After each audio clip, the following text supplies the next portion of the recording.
Ukraine আকাশসীমায় দ্রুতই নতুন উত্তাপের মেঘ ঘনীভূত হতে চলেছে। 2014 সালে ক্রিমিয়া দখলের মাধ্যমে সংঘাতের সূত্রপাত।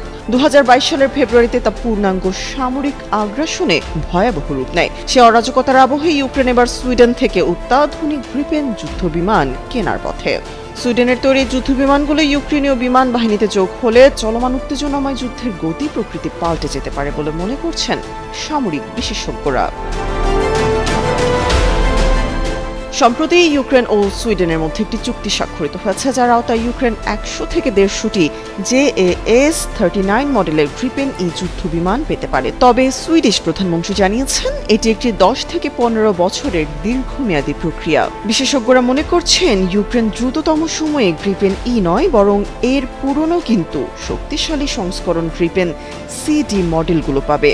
2026 সালের মধ্যেই বিমানগুলো ইউক্রেনের আকাশে দেখা যেতে পারে বলে ইঙ্গিত দিয়েছেন দেশটির প্রেসিডেন্ট ভ্লাদিমির জেলেনস্কি।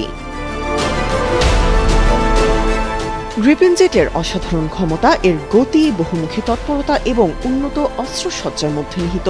এটি আকাশ থেকে আকাশে নিক্ষেপযোগ্য মেটিওর ক্ষেপণাস্ত্র বহন করতে পারে, যা রাশিয়ার দূরপাল্লার গ্লাইড বোমা এবং বোমারু বিমানগুলোকে 60 থেকে 100 কিলোমিটার দূর থেকেও আঘাত হানতে সক্ষম। সামরিক বিশেষজ্ঞদের মতে এই ক্ষেপণাস্ত্র ইউক্রেনের জন্য অমূল্য একটি সুবিধা, যা মার্কিন অস্ত্র ভাণ্ডারেও নেই।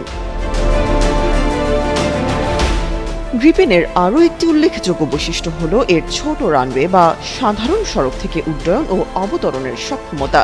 এটি রক্ষণাবেক্ষণেও সহজ এবং মাত্র 10 মিনিটে পুনরায় আকাশে ওড়ার জন্য প্রস্তুত হতে পারে, যা চলমান সংঘাতময় পরিস্থিতিতে টিকে থাকার জন্য অত্যন্ত জরুরি। গ্রিপেন কোনো অলৌকিক অস্ত্র না হলেও সামরিক বিশেষজ্ঞরা মনে করছেন পর্যাপ্ত সংখ্যক বিমান দ্রুত সরবরাহ হলে এটি নিঃসন্দেহে ইউক্রেনের বিমান সক্ষমতা বহুগুণ বাড়িয়ে দেবে এবং রণক্ষেত্রের উত্তাপ বাড়াবে। সম্প্রতি ইউক্রেন ভিত্তিক সংবাদ মাধ্যম কিয়েভ ইন্ডিপেন্ডেন্ট এর প্রতিবেদনে এসব তথ্য উঠে এসেছে। তামান্না তাবাসসুম, যুগান্তর নিউজ।